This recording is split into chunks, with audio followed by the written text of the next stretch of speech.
Analizamos el grupo que le tocó a Racing en la Copa Libertadores de América. Ya se hizo el sorteo hace poquito y ahora toca ir repasando todos los equipos argentinos y viendo un poco contra qué se pueden enfrentar, qué tan candidatos son, a qué cuestiones les pueden llegar a temer y más que nada informarnos un poco sobre los rivales que muchas veces por no consumir ligas de Sudamérica los desconocemos bastante y que es interesante saber más o menos el programa cómo viene. Aclaro una cosa que me parece totalmente relevante, es que yo no soy especialista ni en el Brasileirao, ni en la liga chilena, la liga ecuatoriana, ni en ninguna liga de Sudamérica, exceptuando la Argentina, entre comillas. Por tanto, en lo que tiene que ver al juego, a la táctica, a la manera que tiene de jugar los equipos que vamos a mencionar, no soy un experto y por tanto no lo voy a mencionar. Voy a destacar más que nada rendimientos individuales que se pueden medir de diferentes maneras y también lo que hizo que el equipo clasifique, qué tanto se desmanteló, contra qué nos podemos llegar a enfrentar. Ahora sí, sin más preámbulos,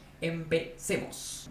Empecemos por lo más básico de todo, que es lo que imagino que todos deben saber más que nadie, los hinchas de Racing, y hasta yo mismo seguramente lo puse en la miniatura, por tanto no hay nada de misterio, que son los equipos con los que se tendrá que enfrentar el equipo de Gago, y que son Flamengo de Brasil, vigente campeón de la Copa Libertadores, Aucas de Ecuador, vigente campeón de la Liga Ecuatoriana, y Ñublense de Chile, vigente subcampeón de la Liga chilena. Recordemos de que todos los equipos que están a Libertadores están por algo y por tanto no es que hay equipos fáciles en sí, pero sí en cuanto a los equipos que estaban en los respectivos bombos que le podía tocar a Racing, 1, 3 y 4, porque Racing era el 2, seguramente podemos analizar si había mejores equipos o si había peores de los que le terminaron tocando. Así que arranquemos por el bombo 1 donde decimos Flamengo es un mal rival. Primero y principal porque es brasilero, segundo porque es el vigente campeón y creo que junto con Palmeiras eran los más complicados que te podían tocar. Por tanto, arrancaba claramente con el pie izquierdo. Dentro de todo pudo haber aspirado a un Peñarol o a un Olimpia quizás que pudieron haber sido más sencillos. Después, el bombo 3, ya ahí encontramos que Aucas es un equipo relativamente fácil y relativamente difícil y voy a explicar por qué. Por un lado es un equipo sin experiencia y que después hablaremos más en detalle, pero que tiene algunas bajas dentro de ese equipo que le dio el título de su liga. Que recordemos que es la primera vez en la historia que Aucas ganó su liga la temporada anterior y por tanto esta es la primera vez que compite en Copa Libertadores. Toda esta inexperiencia de este equipo y encima bajas importantes hacen de que, por un lado, es el campeón de la Liga de Ecuador, que en la actualidad creo que Ecuador se encuentra dentro de las mejores ligas de Sudamérica y que podemos decir de que el Ecuador tiene mejor liga que Bolivia, por ejemplo, o que Perú. Pero al ser un equipo con poca experiencia, me cuesta decir de que es más complicado un Aucas que un de Strongest en la altura, o que un Bolívar, o que un Melgar o Alianza Lima. Melgar, sin lugar a dudas, la temporada pasada de muy buena Copa Sudamericana. Así todo, quiero decir de que para mí no es un buen sorteo. Creo que había equipos bastante más sencillos y que no daban tantas incertidumbres. Aucas puede decepcionar, obviamente, pero con el presente que tiene el fútbol ecuatoriano yo le tengo bastante fe. Por tanto, tampoco me parece un sorteo positivo. Más allá que es un equipo desconocido y con poca experiencia, yo preferiría equipos que quizás tienen más historia, pero menos actualidad. Obviamente porque los partidos se juegan ahora y no con la historia. Y finalmente tenemos a Ñublense en el bombo 4, que acá sí considero de que es un sorteo bastante bueno. Principalmente porque había mejores equipos, por ejemplo estaba Atlético Mineiro, los que venían desde la fase previa venían de competir bien y creo que cualquiera pudo haber sido más complicado. Perdón si viene un poco para el costado, pero es para rememorar. Cerro Porteño, Sporting Cristal, el DIM de Colombia eran bastante complicados. Obviamente Patronato no te podía tocar. Y después quedan dos equipos más que son Liverpool de Uruguay y Deportivo Pereira. Que Deportivo Pereira es el campeón de Colombia y Liverpool quizás estaba posiblemente a una altura relativamente similar a la que podría estar Ñublense. Pero así todo creo que es uno de los mejores sorteos. Ñublense, otro equipo que es la primera vez que participa en Copa Libertadores. Por tanto, en el grupo tenemos configurado dos campeones, dos equipos mucho más candidatos y dos equipos sin experiencia de que quieren luchar, que quieren estar ahí para competir, pero que a priori encontramos el típico clásico grupo de que dos se despegarían y dos lucharían por el tercer lugar. Veremos si sucede, pero aunque sea en la configuración estereotípica, este sería el tipo de grupo. Este último punto que mencionamos recién abre un abanico interesante porque este tipo de grupo que le toca a Racing, desde mi punto de vista, lo beneficia si el objetivo de Racing es pasar a octavos de final. Lo que es muy posible es de que si el objetivo de los hinchas de Racing o de Gago es quedar primero de grupo, sí sea un grupo negativo. Porque ahí preferís un grupo mucho más parejo, en el que todos los equipos tienen un rendimiento más parecido al tuyo y en el que justamente como todos se quitan puntos entre todos, es muy probable de que nunca pierdas la posibilidad de quedar arriba de todo. En este grupo, salvo que le ganes a Flamengo los dos partidos o uno y empates uno, no vas a quedar primero. Pero es muy poco probable que quede fuera si la lógica se sigue. ¿Por qué? Porque a priori Racing es superior tanto a Aucas como es superior a Ñublense. Por tanto debería sacar un margen positivo contra ambos. Y si pierde contra Flamengo los dos partidos, o si por ejemplo empate de local y pierde de visitante, es poco probable de que Aucas o Ñublense sumen puntos contra el Goliat del grupo que es Flamengo.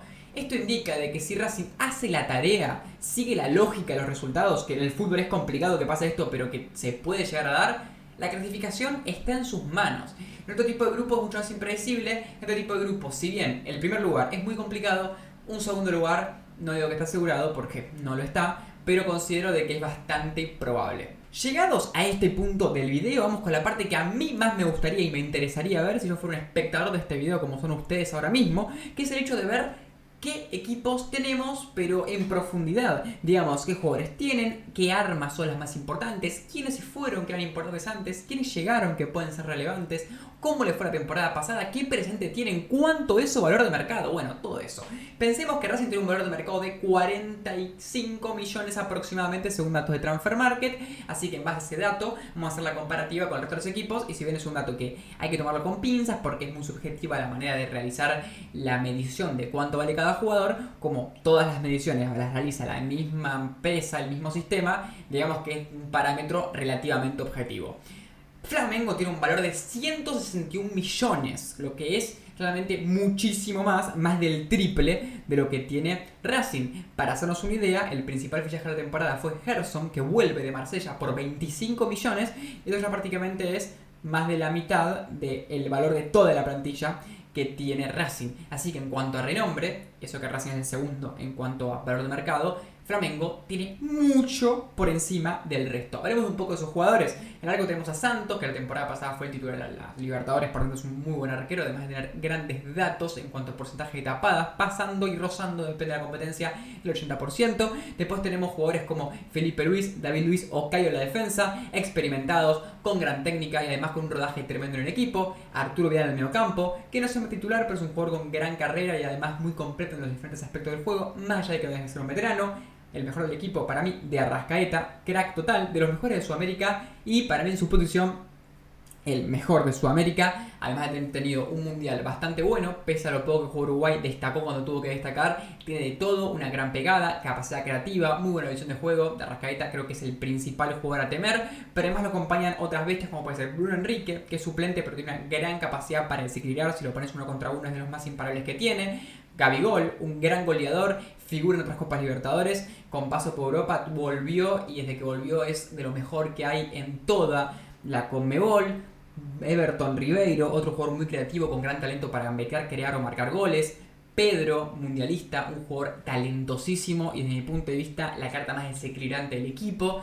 Y seguramente me estoy hablando de un jugador, la cantidad que tiene Flamengo es abrumadora. ¿Qué aspectos podemos destacar? Por ejemplo, que se le fueron dos jugadores que la temporada anterior eran titulares en el equipo, uno es Joao Gómez, que se fue al Wolverhampton, que ese sería el que reemplaza a Gerson, que es un jugador de una posición parecida, un mediocampista que podría ser un rol de mixto, pero bueno, digamos que no son exactamente iguales, creo que Joao Gómez es un poco más suelto, pero en cuanto a esa jerarquía de mediocampo, lo podemos buscar como reemplazante. Después tenemos a Rodinei, que se fue al Olympiacos, que es el lateral derecho de la temporada anterior, y que lo reemplaza Varela, que si bien la temporada pasada ya estaba, aparentemente le van a dar más rodaje esta temporada, o al menos en estos primeros partidos está siendo así.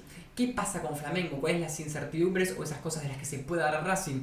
Sus últimos partidos, perdió en la Recopa Sudamericana contra el campeón de la Sudamericana, que es Independiente del Valle, por penales, jugando con titulares y todo. Obvio, Independiente del Valle es un equipazo y no es que perder contra Independiente del Valle quiere decir de que seas malo, pero era el mayor candidato a ganar ese partido y ganó 1-0 y perdió 1-0 y perdió por penales. Es un antecedente positivo para Racing. Además podemos hablar de la derrota que tuvo contra el Al Hilal, equipo de Arabia Saudita dirigido por Ramón Díaz en el Mundial de Clubes, sin poder llegar a enfrentarse contra el equipo europeo. Otro traspié que puede ser positivo para Racing. Y finalmente hablemos un poco del torneo Carioca, que es el torneo estadual regional que está jugando hoy en día y el que participa Flamengo, en el que quedó tercer lugar con 23 puntos, aunque hay que aclarar que venía puntero invicto y las últimas 2 fechas perdió contra Vasco da Gama y contra Fluminense. Ya se encuentra en la final después de venir en un global 6-3 a Vasco da Gama y se va a enfrentar contra Fluminense a ver quién gana el estadual. Así que en cuanto a su rendimiento en lo que tiene que ver con la regularidad, sigue siendo un muy buen equipo. En la liga pasada quedó quinto. O sea que en cuanto a lo que tiene que ver con un formato distinto, quizás hay equipos en Brasil que lo superaron, como por ejemplo Inter de Porto Alegre o Newell's Palmeiras. Pero la Libertadores es un equipo imbatible y considero de que si bien tiene estos puntos que se le fueron a unos jugadores importantes como Rodinei o como Joe Gómez, tuvo unos traspiés hace poco, no sé si es tan candidato como la temporada pasada lo era para volver a ganar a Libertadores, pero indiscutiblemente es el candidato número 1 y creo que por lo que tiene de plantilla, por la confianza que tiene el equipo, por cómo ha demostrado que puede jugar y porque tampoco considero de que el resto de equipos sean tan buenos, es indiscutiblemente el número 1 para clasificar primero y creo que es imposible que quede fuera, aunque el fútbol nos puede dar sorpresas y ojalá no las dé. Pero Flamengo es un perfil muy complicado de vencer, pero que nos agarramos de esos pequeños traspiés que tuvo en los últimos tiempos en torneos cortos, al igual que este, ojo.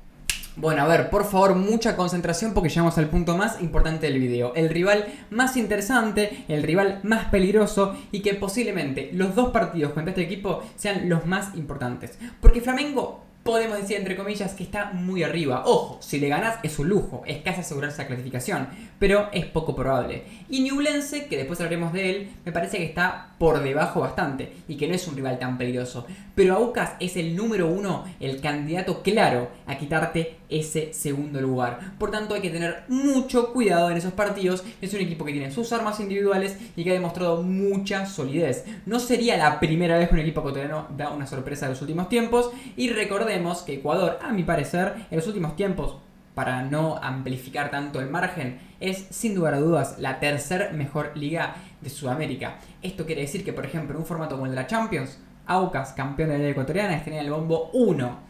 No hay que subestimar para nada a este equipo, porque si no subestimamos Independiente del Valle o Barcelona de Ecuador, recordemos que estos dos perdieron contra Aucas para que Aucas sea campeón.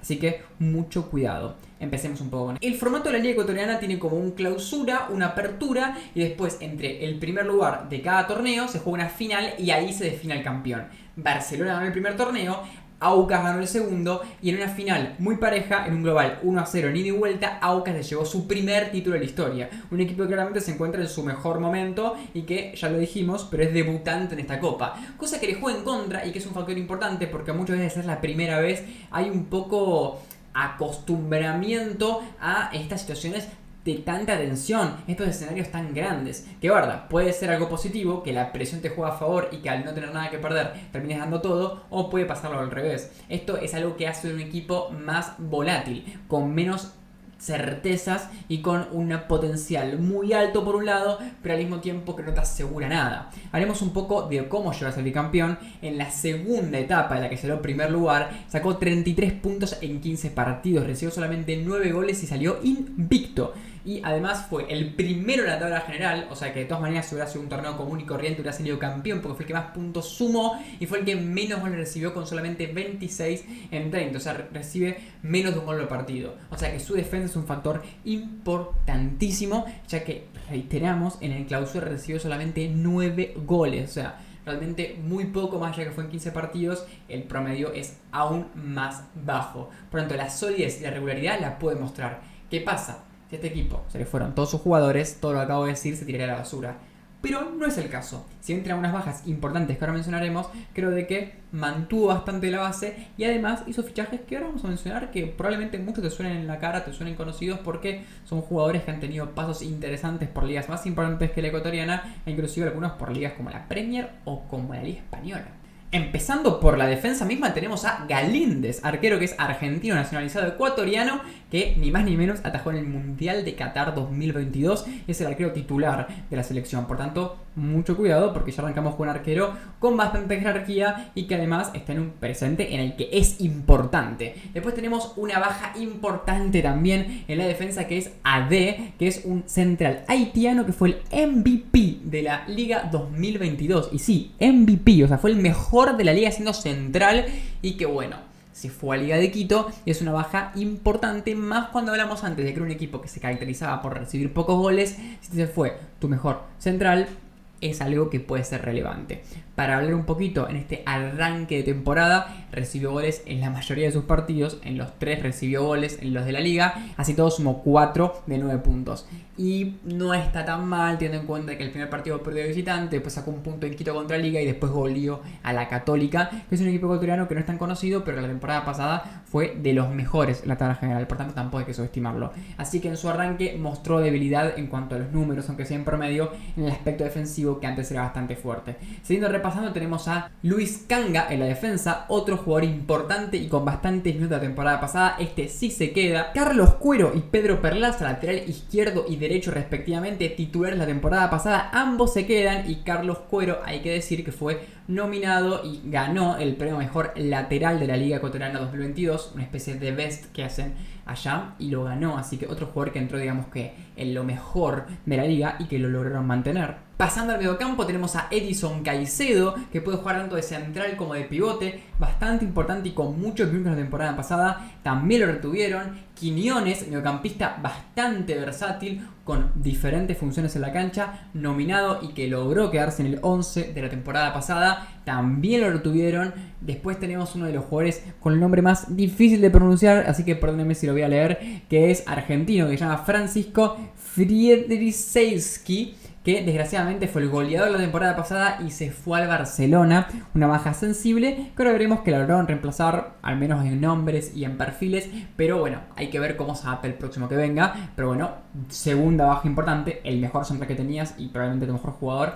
Y después Friedrichsejski, que también había sido nominado, había estado en el 11 de la liga, por tanto un jugador relevante. Y otro que también estaba en el 11 y que no está hoy en día, que se fue, es Figueroa, un jugador que tuvo un paso por Newell's, muy conocido, un veteranazo, que la temporada pasada como extremo derecho o como extremo izquierdo, variando bastante en esa posición, fue importantísimo con goles y asistencias y también estuvo en ese 11 ideal. Digamos que de los jugadores que tenías en el 11 ideal, que eran 4, 3 se te fueron. O sea, esto quiere decir que 3 de tus 4 mejores jugadores no los tenés. Son bajas importantes. Es indiscutible de que en cierto punto existe la desmantelación. Pero en cuanto a los demás jugadores, en cuanto a la base, se mantuvo bastante. Como dijimos Kanga, como dijimos Galíndez, como dijimos Quiñones. Por tanto, no terminemos de definir que es un equipo que no va a ser el mismo. Esperemos un poco además que la Liga Ecuatoriana recién empieza. Tenemos fichajes, por ejemplo el de Rangel, colombiano que viene de meter 10 goles la temporada anterior en Tolima, en busca de reemplazar al goleador de la temporada pasada. También tenemos a Cifuente, jugador que viene de Barcelona de Ecuador, 15 goles en la temporada anterior, también de buen presente, mucho cuidado con ese. Cano, otro jugador que puede jugar tanto de extremo como delantero centro, que la temporada anterior metió 8 goles en Guayaquil City, también de buen presente. Digamos que ese rol de los goleadores que a la vez te aportaban tanto Figueroa como Siedriski, y hasta quizás de vez en cuando pueden aportar otros jugadores que también se quedaron, lo buscan reemplazar en exceso con bastantes fichajes que seguiremos mencionando. Carcelén, pivote de Barcelona de Ecuador, también fichado por el equipo de Aucas la temporada pasada con 4 goles, bastante importante, con muchos minutos en un equipo de los mejores del país, para mí el más importante históricamente como es Barcelona. Y cerramos con los últimos 3 fichajes que son los más interesantes en cuanto a lo pintoresco que pueden ser. Uno es David, que es un jugador de Trinidad y Tobago, 1,89 m, defensor central, que en mi opinión es claramente un reemplazo en cuanto a perfil a lo que era el haitiano Ade, que tanto por ser centroamericanos como el hecho de su perfil físico y además la posición coincide bastante. Después tenemos a Rómulo Otero, jugador venezolano bastante conocido, con paso por la selección de su país, además de tener un gran largo paso por la liga brasilera, por equipos como Atlético Mineiro o como Fortaleza. Ojo con este, puede ubicarse tanto como delantero centro, media punta, se mueve por todo el flanco, digamos, de ataque. Un jugador interesante y que si recupera su nivel algún día es grandísimo. Y después Jefferson Montero, que para los que no lo recuerdan fue titular en Ecuador en el Mundial 2014. Otro jugador que depende cómo se lo puedas ubicar y qué rol le des, puede ubicarse de extremo o de mediocampista ofensivo, pero tiene bastante talento individual y su velocidad, y creo que hoy en día ya más veterano, su técnica principalmente, pueden ser algunas de sus virtudes. Pero tiene entre Liga Española y Premier League más de 100 partidos jugados. Por tanto, mucho cuidado, un jugador con jerarquía que llegue a este equipo para reforzar en la Copa Libertadores. En resumidas cuentas, gran temporada pasada. Me hubiera encantado ver este Aucas que estuvo campeonando en la Libertadores el año pasado para ver qué tan bien estaba. Esta temporada tuvo bajas y es posible de que su rendimiento no logre ser el mismo. Pero fichó bastante, así que no diría de que es un equipo que no le tengo para nada fe. Mucho cuidado Racing, y es importante que no pierda puntos tampoco Racing contra Ñublense, porque si Aucas no los pierde y Racing sí los pierde contra el equipo chino, que a priori sería el más débil, después cuando se enfrenten entre ellos un empate puede beneficiar a Aucas y eso sería catastrófico para el equipo de Gago, porque no es lo mismo jugar un partido igual que el que gana se lleva la victoria, a que si el empate le sirva al rival. Y ahora cerramos repasando un poco a Ñublense. Si bien ya hablábamos de que Aucas tiene 14 millones de valor de mercado, cosa que es bastante por debajo de Racing en los parámetros que existen, por ejemplo, en el fútbol argentino, Ñublense tiene aún menos, 9 millones y un poquito más aproximadamente. Es el equipo que tiene peor valor de mercado, el que viene del bombo 4, es subcampeón de una liga de menor nivel como es la liga chilena comparado con lo que es la liga argentina, la liga brasilera o hasta con la liga ecuatoriana, y además tiene un pésimo presente que ahora mencionaremos. En el arranque de la liga chilena, en las primeras 8 fechas sumó solamente 8 puntos, está en el puesto 13 y que, para que nos hagamos una idea, el último lugar tiene 6 puntos. Recién empieza, pero no deja de ser un rendimiento bastante malo. Ganó las 2 primeras fechas y después de los últimos 6 encuentros perdió 4 y empató 2. Y muchos de ellos, dirían todos menos el 1, fue bastante inferior en cuanto a lo que tiene que ver con la cantidad de aproximaciones al arco rival, tiros, chances claras y demás. Por tanto, además de haber perdido,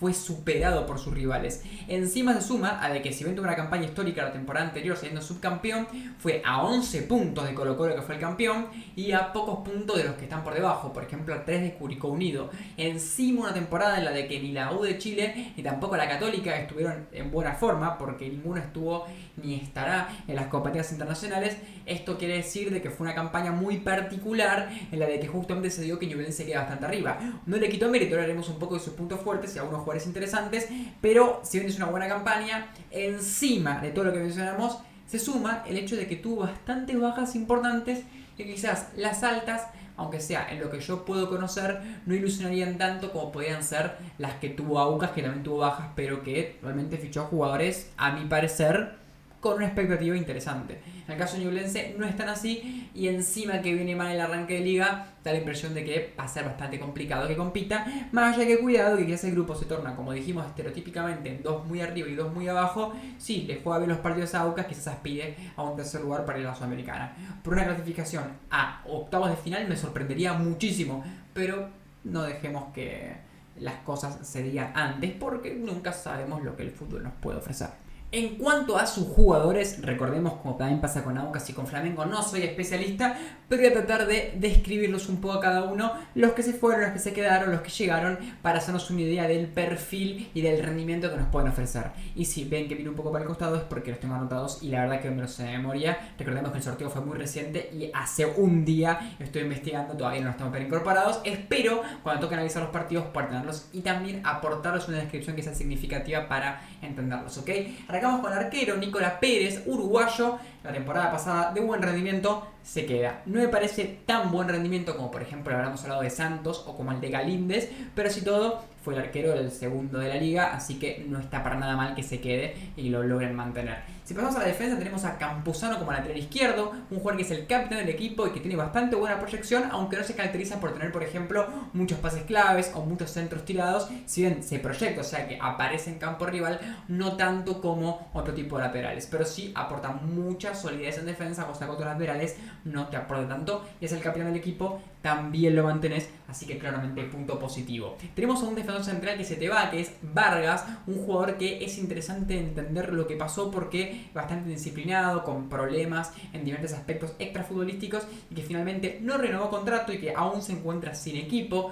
Dato bastante curioso, ya mencionamos su fichaje que lo reemplazó, que es Abacia, jugador que llega desde Deportivo Morón de Argentina y de que los primeros partidos ha tenido muy buen rendimiento, así que contra un jugador que tenía algunas faltas en lo que tiene que ver con la disciplina, tener uno nuevo y que ya termina tan rápidamente es algo positivo, aunque ese rendimiento tengamos en cuenta de que está atado al flojo rendimiento del resto del equipo. Por tanto, si ataca mucho, el defensor tiene muchas posibilidades también de lucirse, así que recordemos ese punto.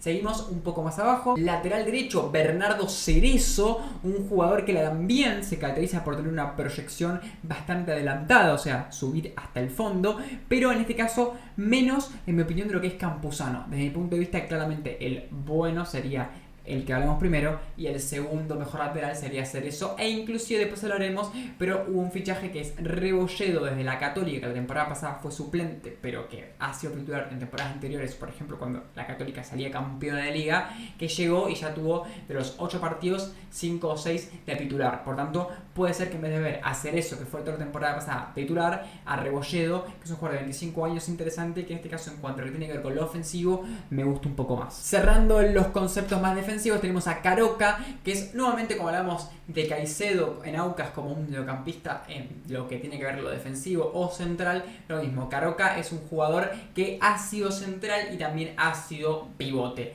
En este caso es una opción muy válida y que desde mi punto de vista lo que podamos llegar a ver sería que juegue Caroca junto con Abacia y algún otro que son jugadores más de rotación. Aunque no me extrañaría que Ñublense en alguno de los partidos contra Racing o hasta contra Aucas y ni hablar contra Flamengo juegue con 3 centrales. Si vamos al mediocampo, a la zona más mixta del mediocampo, sin contar los extremos y demás, tenemos una baja importante que es la de Mateo, un jugador completísimo con muchísima movilidad en diferentes lugares de la cancha, tanto para recuperar como para tomar la pelota, con goles, con asistencias, con unas estadísticas relacionadas con barridas, despejes, intercepciones, o sea, un jugador muy completo y que desafortunadamente se fue a la U de Chile, baja realmente muy sensible, así que guarda con esto. Un jugador que era relevante además para lo que tiene que ver con el sistema de juego, porque los mediocampistas siempre son los que más se adaptan a cómo juega el equipo, que es un central, tiene ciertas cosas que adaptarse, pero dentro de todo es un rol parecido de siempre, más allá de lo que más te puedan obligar a seguir jugando. Un nuevo un poco parecido, pero el mediocampista depende mucho de los que tenga alrededor, porque quiera o no es el que distribuye, el que es conector de todo lo demás. Después tenemos a un jugador como lo es Lorenzo Reyes. Este se queda y es importante porque había tenido bastantes minutos y que, al igual que hablábamos de Mateo, que es completo, él lo es, pero quizás no tanto en el aspecto ofensivo o en el aspecto técnico, pero sí abarca mucho espacio, un jugador voluntarioso y que aparentemente las estadísticas indicarían que también tiene buenos dotes defensivos. El último es Manuel Rivera, un jugador mixto que se queda también en el equipo y que creo que posiblemente es titular, más que nada porque se fue Mateo, y que aporta, digamos, un poco de cada cosa. Si bien considero que es el clásico jugador, quizás es difícil verlo en un highlight, sea defensivo o ofensivo, pero que aporta un poco de las dos cosas en lo que se ve en el partido, pero quizás de manera más disimulada, más discreta. Alexander Aravena, Matías Moya, y disculpen que lo lea, pero Nicolás Guerra, que aportaron todos bastantes goles. Aravena fue el goleador con 11, Guerra metió 8, también metió un par rojas. Todos ellos se fueron a los 3 equipos más grandes de Chile: Colo-Colo, la U de Chile y la Católica. Esto indicaría que lo mejor que tenías en cuanto a la materia ofensiva se te fue todo, más Mateo, que era tu jugador dentro del mediocampo que más aportaba. Así que eso es realmente muy complicado, porque eran jugadores relevantes y que encima en lo que tiene que ver con la pelea propia de la liga que va a tener Ñublense se te van a rivales directos, así que muchísimo cuidado, baja sensibilísima. Eso sí, se te queda Rubio, que es otro delantero importante que ha aportado también 8 goles, un jugador con mucha movilidad, que se ubica por todo el flanco de ataque, que no lo vamos a ver solamente a un lado y que además tiene buen talento para manejarla con los pies, o al menos las estadísticas creativas como los pases claves, siendo más de uno por partido, indican buenas sensaciones en ese aspecto, y se quedó por suerte, porque si no tus 4 más importantes en ataque se te iban todos, se te fueron 3, que es bastante. Fichajes que no mencionamos, tenemos a Oyarzo, que ya es de Curicó Unido, uno de los jugadores más importantes en ataque del equipo que fue tercer lugar la temporada pasada en Chile. 5 goles, 5 asistencias, puede ubicarse extremo derecho en reemplazo de lo que podría ser un Guerra o quizás un Moya.